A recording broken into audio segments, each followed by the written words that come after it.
Yeah, thank you very much. And yeah, Hermetia Baruth GmbH Limited. We are already established that in 2005. We were the first company in Europe rearing black soldier fly. Next slide, please. Our Hermetia Baruth is a spin-off from Katz Biotech AG. We rear since 1992 insects and mites for biological pest control, beneficial insects and mites. And yeah, we have now we celebrated a 30-year anniversary last October.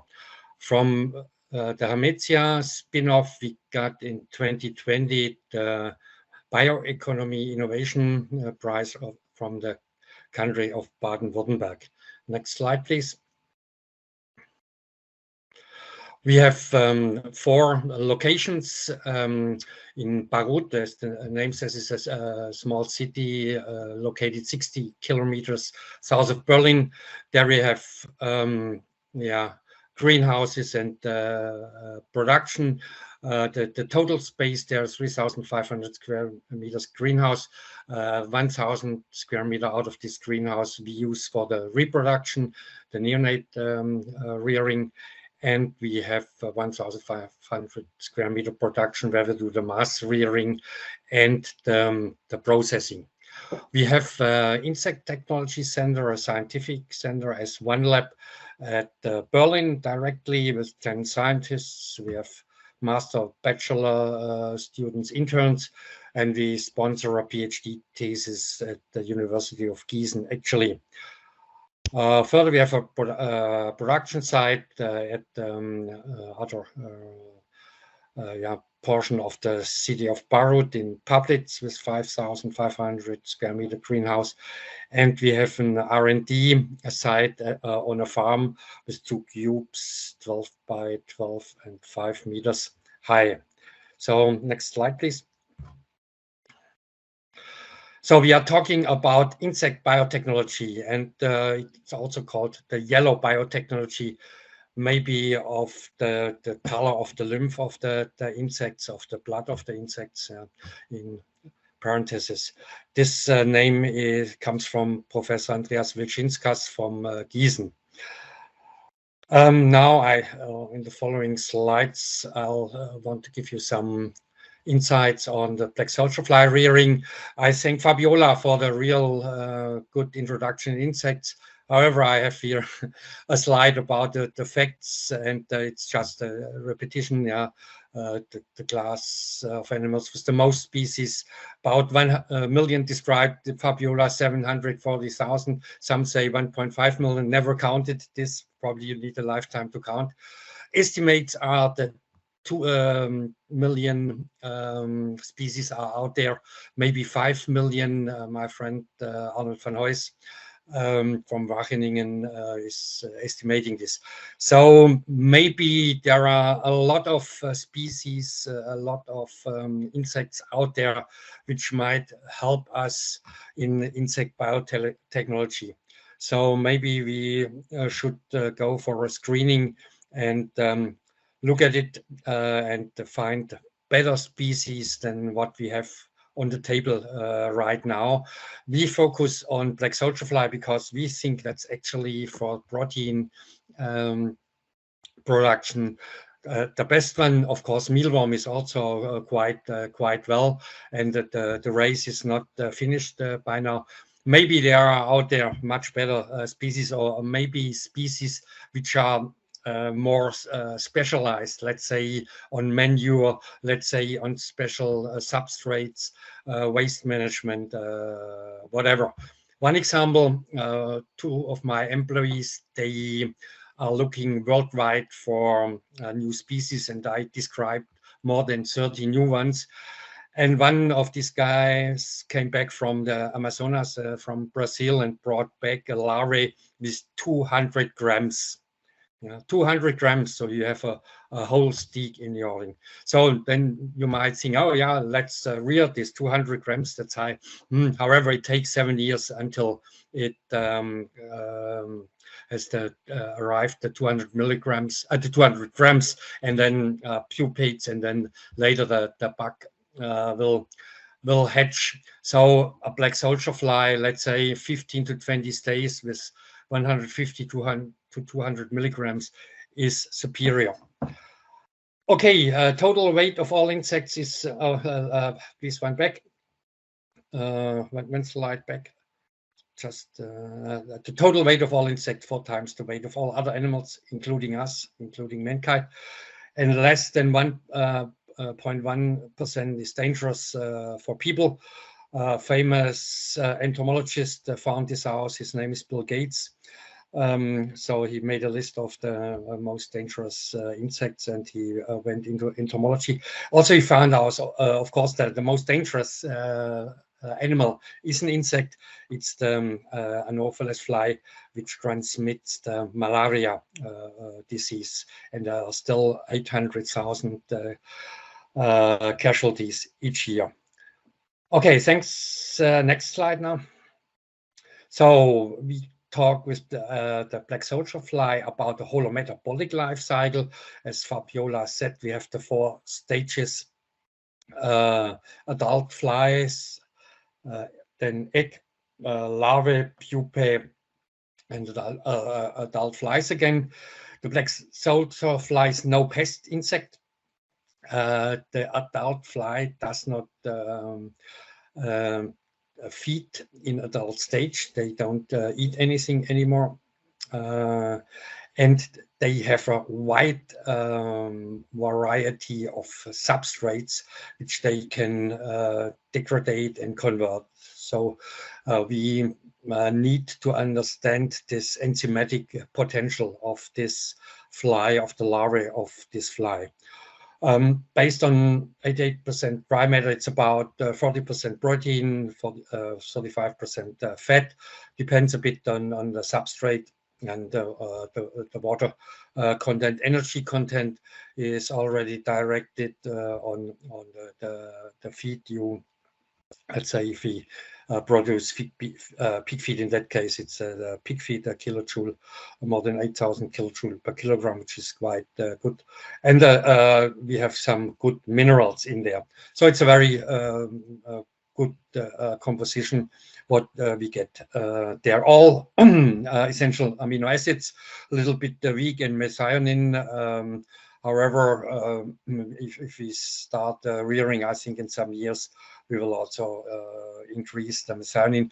I don't think we can do that with feeding. I think that's it's almost clear that amino acid profile is determined by genetics.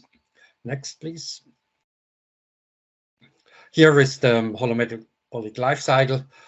Upper left-hand side, you see the fly cages, the love cages, where the search for a mating partner takes place, the mating, the egg laying, the egg harvesting, egg hatching, young larvae growth, and then the pre-pupae stage, where they normally get out of the substrates, the pupae, where the metamorphosis takes place, the hatching of the adult flies, and the life cycle starts again. For reproduction, you have to really manage this life cycle. You have to control it. Sorry, I have something to drink. Yeah, the parameters for the mating are important: light, humidity, temperature ranges. Then where are they laying the egg collecting, harvesting. The major thing is from when you harvest the egg to the hatching to get real fit neonates. So that's one of our core competencies, to really get good yield out of that and have high quality neonates.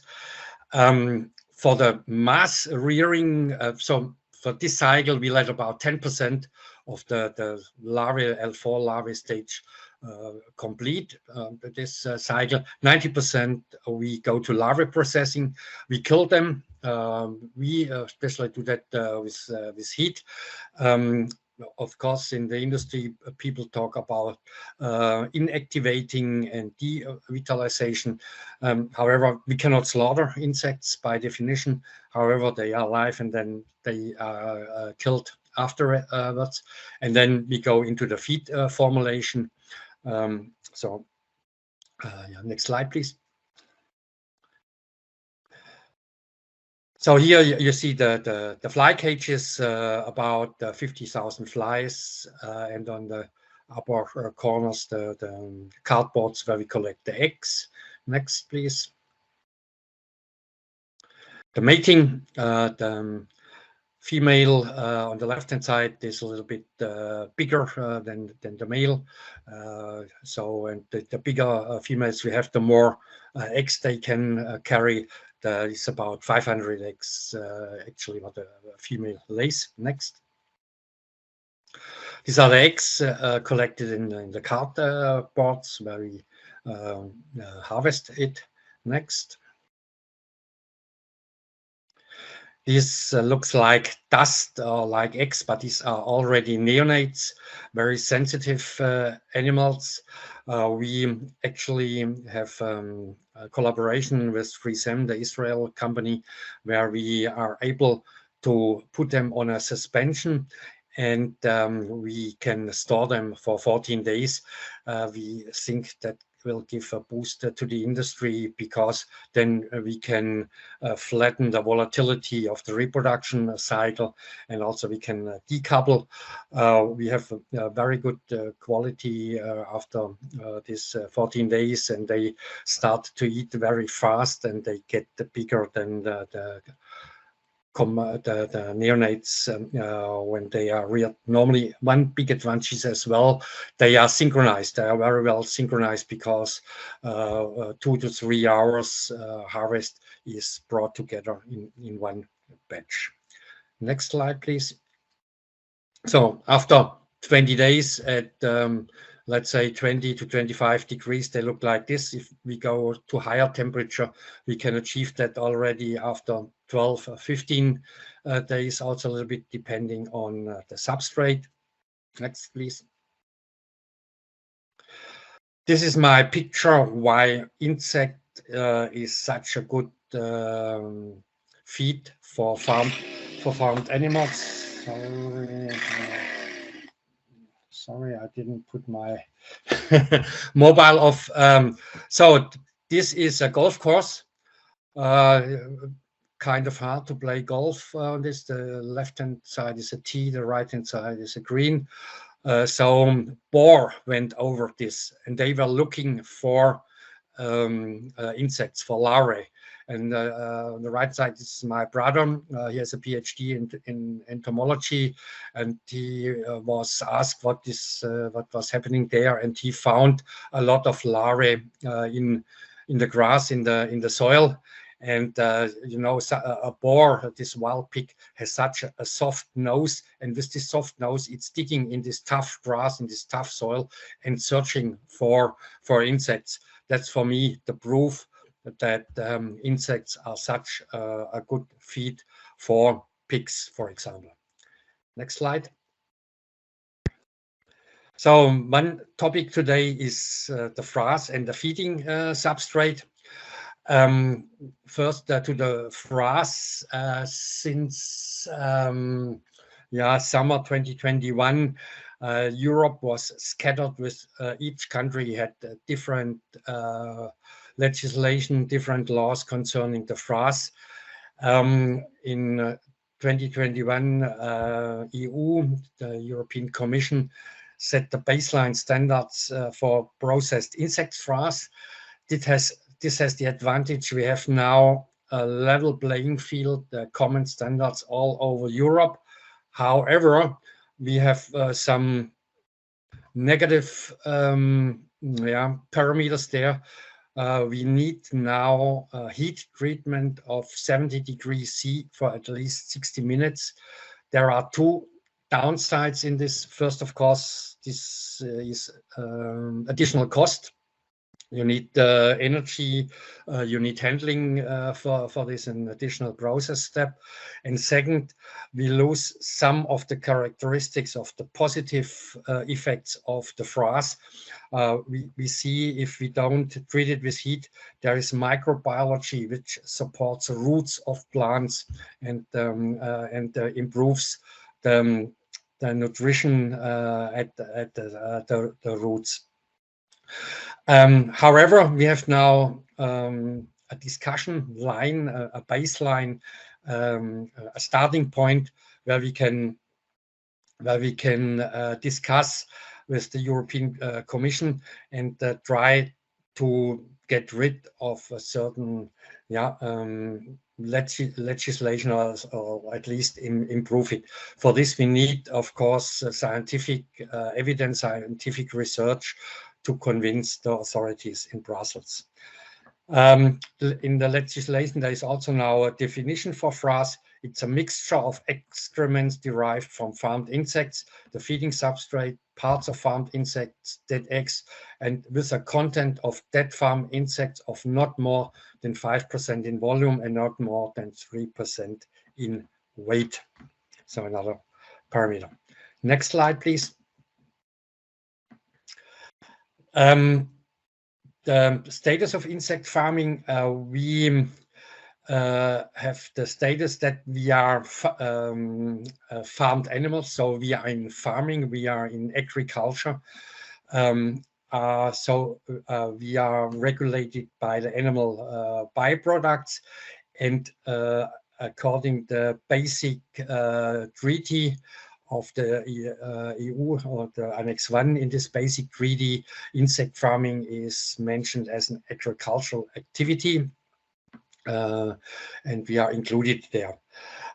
So insect farming activities do fall under the scope of EU agricultural rules, organic legislation, rural development programs under the CAP. 1069/29 animal byproducts is not in favor of us in the insect industry, because there is written an animal reared for purposes of farmed animals, a farmed animal, and for a farmed animal you are only allowed to use approved feeding stuff. And there are other regulations for the substrates, the feeding stuff for the insects. It's the regulation 767/2009, only be fed with safe feed. So we are prohibited to feed faces, and we have to separate digestive tract content. Then it's forbidden to use processed animal proteins. So the 999/2001 is the BSE, TSE, so the mad cow disease legislation, bovine sporangiforme encephalopathie. There is written it's forbidden to feed processed animal protein to farmed animals except fish meal. But in the downstream, we got the exemption or the addition to this 999 that processed animal proteins derived from 8 insects from this positive list, where black soldier fly and silkworm is on this positive list, are allowed to be fed to fish as a farmed animal, to poultry, and to pigs, not to cattle, not to cows. Cows are vegan. We don't want that. So in the downstream, we are almost there. But in the upstream, what we are allowed to feed to our insects is right now only vegetarian, vegan products, dairy products, but not containing meat and fish. But from IPF, we are in close contact with the EFSA, European Food Safety Authority, and the Commission, and also from the general direction from agriculture. They put some pressure on the general direction of the consumer safety to release a certain other substrate, and that will be very helpful for us as an industry. The 142 2011 prohibits right now to feed insects for feed substrate, for example, catering waste, and excludes as well former foodstuffs containing meat and fish, so the leftovers from supermarkets. And there are other directives on our website. You can read them in detail.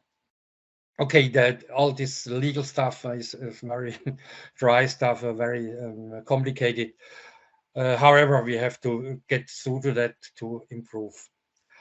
Yeah, as I already said, 2017, the insect pups were allowed to be fed for fish in aquafeed. And this has led to this 2021 1372, where we got the approval for the pups in pig and poultry feed. So this is effective since September 2021. Next, please. So the future developments outlook from my personal point of view, I'm open for discussion in that. And I saw Hilde from Wageningen in the audience. She is especially looking in this project, the Sasin chain, what is executing a research in looking into possible business models and what may be favorable. Next slide. I see, and there are already examples out there, the A to Z, the fully integrated production. There is on-site the reproduction, the breeding, the whole. So I'm talking about black soldier fly. So that the whole metabolic life cycle, the larvae rearing, and then the processing, the product manufacturing. Right now, there are these two major processes: the dry process and the wet process. Dry process, as the name says, you kill and dry, and then you, with a press, a modified a screw press, you separate oil and fat, fat and from protein. There, the wet process, you make a suspension and go through a decanter, so with a centrifuge, you separate the fat from the protein. There are pros and cons for each processes. We are very happy with our dry process, and what we use there as the core machine equipment is screw press from Reinhardt's. This A to Z production is highly automated. It has significant substrate intake, so therefore there should be a substrate source in close distance, and also cheap energy should be available. Next slide. The segmented production, the decoupling, is separating these three steps: the reproduction, and then the breeding, the mass production, and the rearing, and then the processing. The central reproduction needs the special skills, know-how, especially in terms of biology, in terms of getting a high yield in the neonates hatching out of the eggs. And as I already said, then the neonates it has to be fast to put them on feed. However, if we go on our suspension together with freeze-em, we are able to store them for several days, and we guarantee 14 days, 90% survival rate, and a very good quality. The decentralized rearing is then you can send then the neonates to the place where the substrates are available, where energy is available, where you have some approval. In Germany, some turkey farmers, pig farmers go out of business. They have already approvals for rearing pigs and for emissions and so on. And there is a possibility to transfer these permissions, which speeds up the whole processes. And yeah, we think we can go in this area to convert pig or poultry stables, and the farmer does not have to care about the reproduction, and especially saving capex and opex for this reproduction. And then I think central processing is the objective. We can then go for 24/7 production and have highly automated and dedicated equipment and get a consistent quality out of it. Next slide, please. So there are hybrid models. Some of these A to Z production companies, they detect that they have a high volatility in their reproduction, and therefore they always need overproduction, and they throw away a lot of neonates. They reduce their reproduction to 50, 60%, 70% of their capacity of the mass rearing, and then compensate with the suspended neonates, and so they can reduce costs in their reproduction and still have full capacity coverage in their mass rearing. So there are all combinations possible, depending on local conditions and availabilities.